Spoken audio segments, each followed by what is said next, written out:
저희들이 오늘 뭐 여러 가지 얘기를 해봐야 되는데요. 지금 사실 국민 기업이에요, 삼성은. 그럼요. 예, 그래서 많은 국민들이 특히 또 이 소액주주들이 많아서 삼성전자의 노조 파업이 과연 어떻게 될 것인가. 그리고 이 삼성전자 노조 파업이 한국 사회에 던진 질문들이 너무나 많습니다. 뭐 초과 이익 그다음에 이제 그랬을 때 이 초과 세수를 또 우리가 어떻게 할 거냐. 예. 앞으로 영업 이익이 많아지는데 이 영업 이익을 가지고 계속 이렇게 하면 뭐 벌써 줄을 서고 있더라고요. 우리도 영업 이익의 몇 프로 예. 성과급을 줘. 뭐 이런 이제 보수지들의 우려가 나오고 있는데요. 관련해서 오늘 하나하나 여쭤보도록 하겠습니다. 예. 일단 어제 타결된 협상안에 대해서는 어떻게 평가하십니까?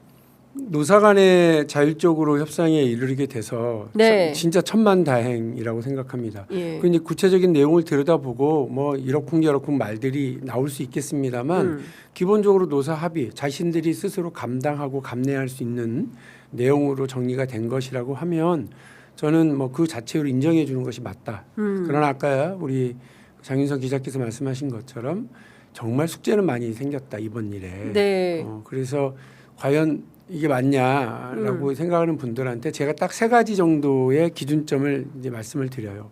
첫 번째는 성과 관련해서 나누는 기준 룰이 좀 투명해야 돼요. 알 수가 없어 도대체. 그 삼성전자가 올해는 대박 쳐서 지금 뭐 300조가 넘네 어쩌네 이렇게 이야기를 하지만 바로 2년 전엔 법인세를 한 푼도 내지 못해 수준이었어요. 2023년에 마이너스 13조인가 그랬거든요. 예. 적자가. 그러니까 법인세를 한 푼도 그 다음 해에 못 낸 거죠. 네. 그러던 데에도 그 와중에도 예. 삼성전자 임원진은 성과급을 챙겨갔어요. 천문학적인 돈을. 그게 도대체 이유가 뭐냐 아무도 몰라요. 예. 그게 비밀이에요. 그러니까 그러면 안 되는 겁니다. 그러니까 투명성. 두 번째로는 사회적 정의에 맞냐는 거예요. 그러니까 이게 너무 과도하게 많이 가져가거나 너무 또 거꾸로 회사가 어렵다고 다 정리하고 해버려. 노동자들이 무슨 죄가 있어요. 네. 경영은 자기들이 해놓고 이렇게 해도 안 맞다. 사회적 정의에 맞지 않다. 이 부분 되게 중요하다. 그리고 세 번째로는 지속 가능성이에요. 그러니까 반도체라고 하는 건 사이클이 있다는 거 온 국민이 다 알아요. 네. 그런데 지금 대박 쳤고 2년 전에는 정말 깡통 찰 뻔했고 그런데 앞으로 이게 또 잘 될 거라 장담을 못해요. 그러면 미래에도 지속 가능하려고 그러면 어떻게 해야 되느냐. 미래 투자는 얼마나 해야 되고 또 새로운 R&D 투자는 얼마를 해야 되고 이런 것들에 대한 참 이렇게 소상한 어떤 기준들을 마련해야 된다. 그래서 투명하게 네. 사회적 정의에 맞게 미래 지속 가능하게 이런 기준을 가지고 회사에서 자율적으로 합의한다고 그러면 네. 그건 우리 사회가 용인해 줘야 된다.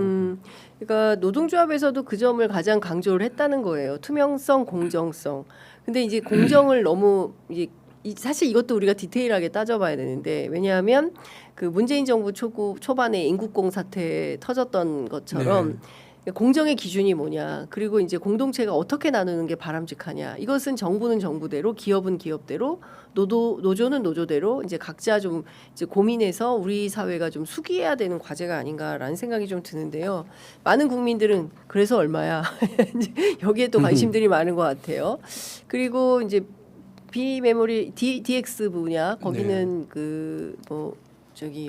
뭐 성과가 있는 부서라고 하긴 어려운데 거기도 한 2억 정도의 이제 성과를 상여금을 받게 됐다면 이제 이런 얘기들이 나오는 건데요. 근데 이제 아까도 말씀드렸지만 여러 가지 질문을 남긴 이제 사태라고 봐야 되는데 노동조합 자체는 좀 어떻게 보셨어요? 왜냐하면 제가 페이스북에 올린 글 굉장히 인상적으로 봤거든요. 그러니까 정규직 노동조합만 이야기할 것이 아니라 거기에 하청업체, 협력업체 왜 안 넣냐 뭐 이런 네. 등등의 말씀을 주셨어요. 네. 그래서 노동조합의 활동에 대해서는 좀 어떻게 평가를 하십니까? 미숙했다고 봐요. 미숙했다. 미숙했고요. 그러니까 삼성전자 노사 모두가 경험이 부족하고 이 노사 협상에 대해서 상당히 미숙한 모습을 보인 건 사실이고요. 노동조합에는 아쉽죠. 네. 그러니까 만일에 그 속마음이 어쨌든 간에 전략상 협상 전략상 제가 말씀드렸던 것처럼 우리 협력업체들하고도 이렇게 좀 나눕시다. 그러면 가령 뭐 회사가 얼마를 내면 우리도 얼마 내겠습니다.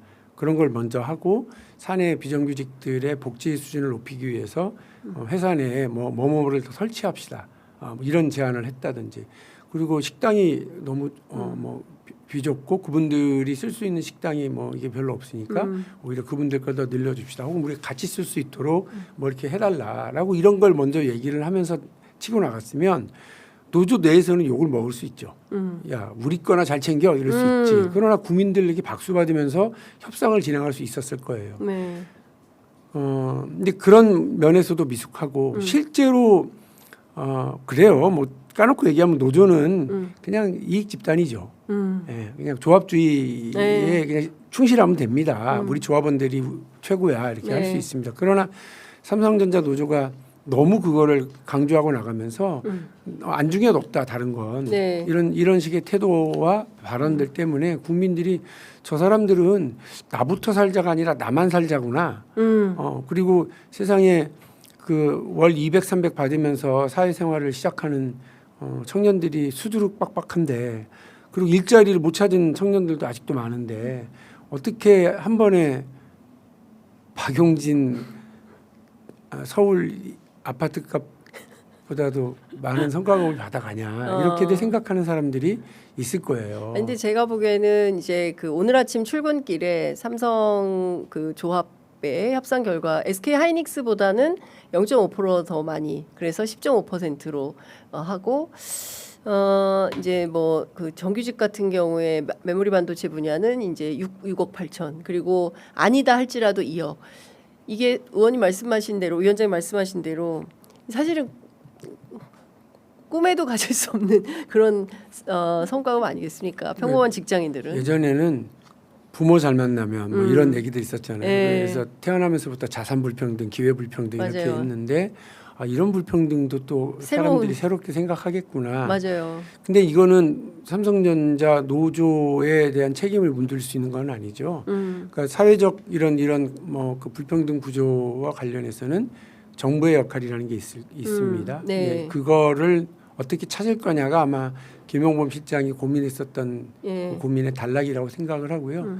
그건 뭐 좀 이따 말씀을 네. 제가 좀 드릴 수 있는 기회가 있으면 좋겠고 어쨌든 삼성전자 노조가 우리가 흔히 알고 있던 그러니까 노동조합, 네. 전태일 정신 그러니까 여기와는 거리가 멀고 멀다. 조선일보가 그렇게 강력하게 장려했던 예. 노동조합에는 충실했다. 그러니까 왜 외부 세력하고 연대를 하냐? 외부 세력하고 아무도 연애를 그리고 왜 회사 경영에 간섭을 하냐? 돈에만 집중해라. 조선일보식 조선일보식 노동조합 활동의 활동이었던 전형이다. 것 같아요. 네. 그런데 또 조선일보가 또 그 비판을 하더구만요. 그러니까 네. 뭐 좀 다양한 생각을 많이 우리가 갖게 하게 되죠. 된다. 네. 그래도 막판에 저는 이 협상이 깨지면 어떡할까. 그래도 정부가 깨지게는 놔두지 않을 거야라는 생각이 있었는데 막판에 김영훈 장관이 직접 등판을 했어요. 그래서 이건 될 것 같다라는 생각이 좀 개인적으로 맞아요. 들기도 네. 했는데 뭐 부위원장님도 그러셨습니까? 어떤 판단을? 저는 이거 되겠구나 하는 생각을 언제 했느냐면 네. 사상 초유의 사태를 제가 처음 본 게 예. 그 중앙 중노위? 중노위가 예. 조정안을 냈는데 예. 사측이 거부하는 건 처음 봤어요.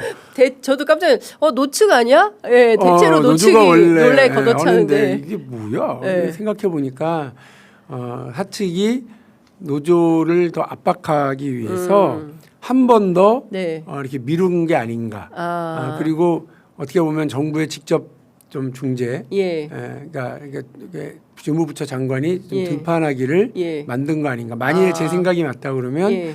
삼성도사는 막판에 엄청 전술을 잘 짰다. 그렇군요. 그래서 정부에도 빚을 지은 거죠. 어떻게 예. 보면. 삼자가 공동으로 이제 어떻게 할 수 예. 없는 예.